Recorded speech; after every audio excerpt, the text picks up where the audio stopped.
It takes a while. I don't know what the fuck's gonna happen anymore, you guys. It's a musical thing. Oh, it's got intro music. This is happening. I'll just shut up now and watch what happens with the rest of you guys.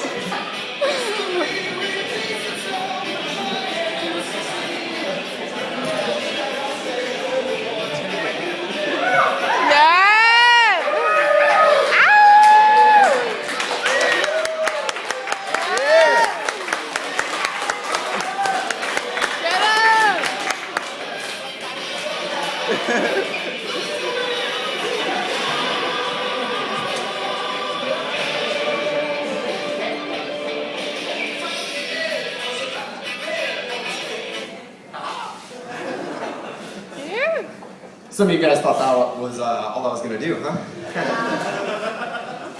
But that's my favorite song in the world because it makes me feel spectacular about myself. I really can't listen to that song without my self-esteem just going through the roof. I mean, if you're ever experiencing self-esteem issues, I want you to listen to that song every morning when you wake up for like a month. It's going to cure you pretty quick. But actually, it's my pre-engineering finals ritual.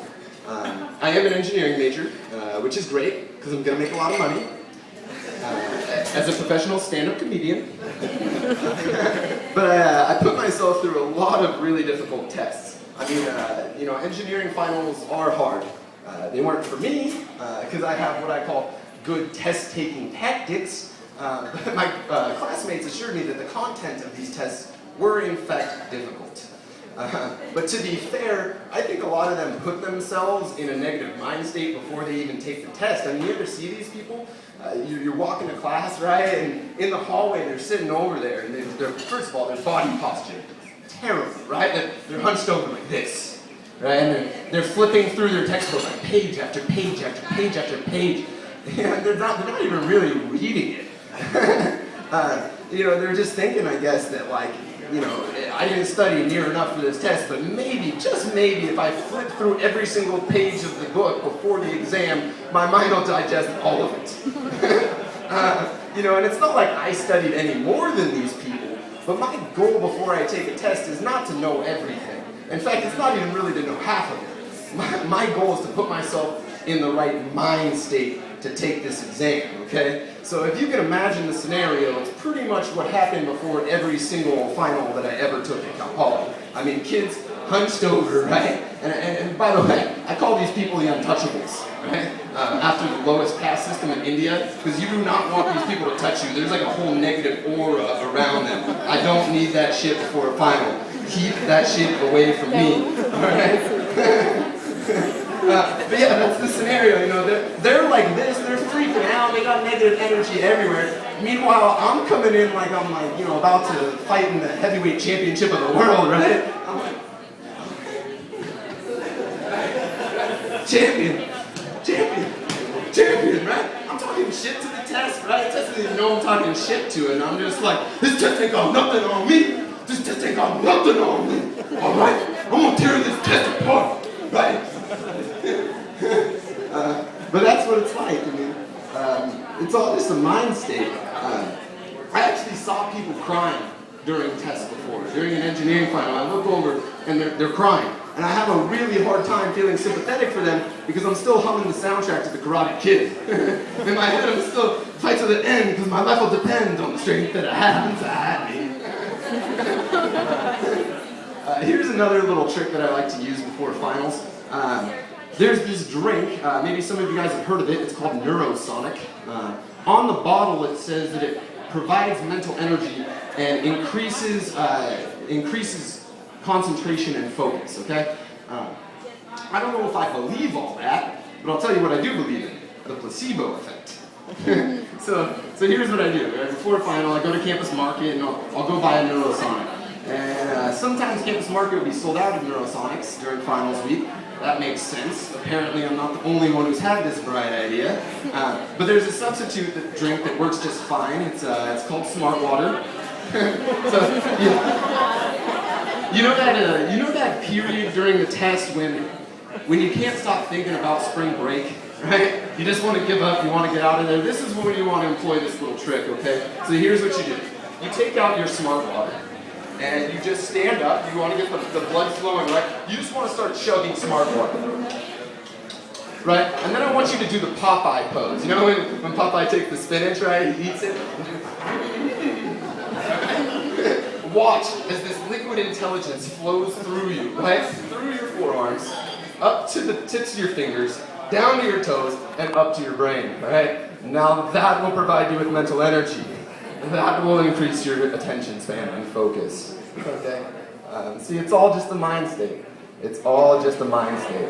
I mean, I probably owe an entire whole point GPA boost to that little trick right there. Well, that and Adderall. So, Adderall, it's kind of unfair, right? Like, it's kind of like steroids for baseball. Like, at some point, the clean kids are going to start complaining. I mean, it literally is a performance-enhancing drug. Literally. So this is just a prediction I have. I think by the time my generation has kids, and those kids are taking the SAT, and they assuming the SAT is still around by then, I think there's going to be a portion of the SAT where they got to go in a separate room and pee in a cup, right? Make sure they're not juicing. Just a prediction, that's all. It's just a prediction. Here's a little piece of advice. Use discretion when you're taking advice from a bathroom stall, okay? Like, you know how there's words written all over the wall? Sometimes those words are really good. They're full of wisdom. Here's one that I really like. It said, legalize gay marijuana. I like that.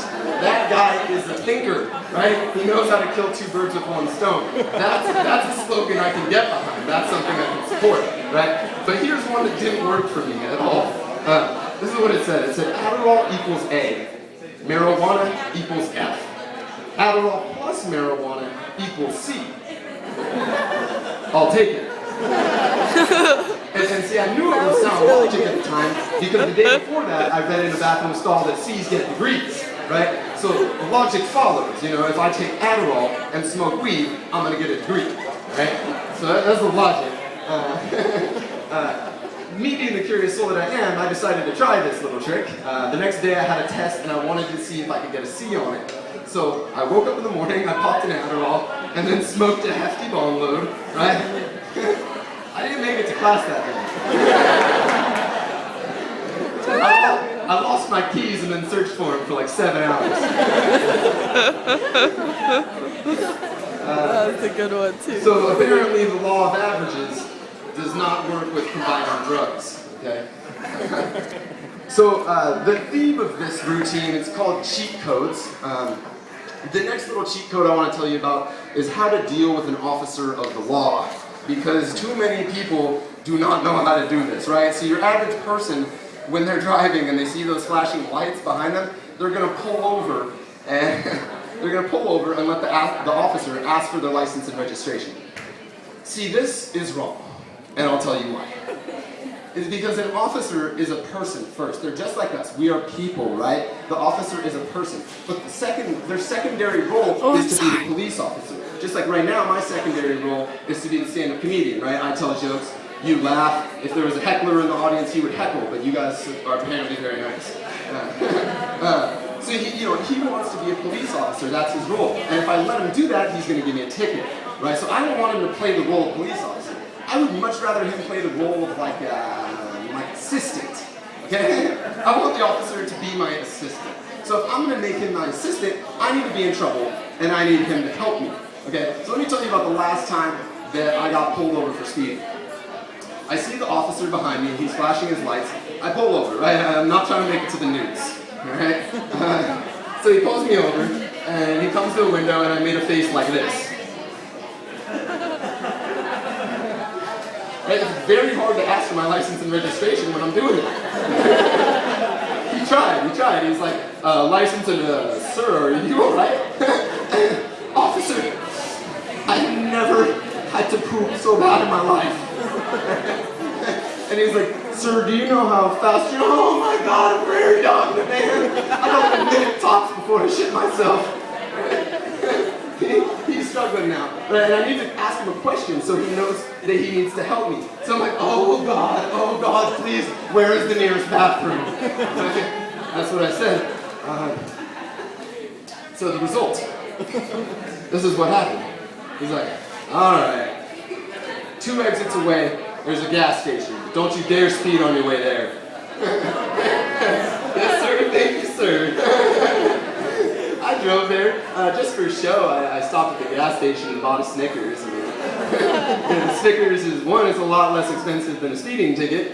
2, my auto insurance company does not need to know that I just ate a Snickers. And 3 is just delicious, man. I mean, let's be real too. If there was ever a reason to speed, that's it, right? If it's about to come out, like, all traffic laws are out the window at that point. You gotta do what you gotta do. Is relatable, so he can relate to that. Notice how I didn't say anything like, I'm so sorry, officer, or like, normally I never speed, or you know, I always look both ways when I cross the street, right? You get the rights to this video. He's heard that before, that's going to set him into officer mode, okay? Now, just to let this sink in a little bit, I'm going to tell you another story, okay? I skateboard for transportation. I like that for 2 reasons. 1, it's good for the environment, and 2, it's really fun, okay? Now, as many of you may know, skateboarding on campus is illegal, alright? I'm not entirely sure why. It seems to me that it's bikers that are causing all the problems, yet somehow bikers get the reputation of being eco-friendly, whereas I get the reputation of being a punk, right? So anyway, so let me paint the setting. It's 2 a.m. and I'm skateboarding on campus to go stay with my girlfriend at the time. I'm just skating up to Poly Canyon. All I want to do is just spend the night with her. And then I see an officer, and he clearly saw me. Remember, it's 2 a.m., I'm the only one there, and I'm skating. I know he saw me because he immediately increased his speed by like 20 miles per hour and coming right at me. So instead of running away, this is what I did. I flagged him down, right? Now he thinks I'm in trouble, okay? So he rolls down the window, and he's kind of frantic, right? And I'm like, officer, I need a ride to Poly Canyon right now. And he's like, why? What's going wrong? You know, is something going on? I'm like, officer, my girlfriend and I, we've been fighting, and I look him straight in the eyes for this. I gotta tell her I love her. See, I created the problem. He needs to help me now. So I'm like, officer, I need a ride to Poly Canyon right now. And he's like, I'm sorry, I'm so sorry. I'm not authorized to give students rides. So I'm like, all right, well, how about this? You drive there, and unknowingly, I'll skateboard while sketching on the back of your car. And he goes, no, you can't do that because you'd be skateboarding on campus. That's illegal. Right? See, he knows. So then I'm like, all right, well, can I run there? He's like, yeah, sure. And I'm like, all right, see you later. I took off. I just ran away at that point. I'll tell you what, I did not look back even for a second. I sprinted the entire way to Poly Canyon. But I'll tell you what, I'll bet you anything. He was not thinking that dirtbag got away. He was probably thinking, you get him, Tiger. Thank you so much for your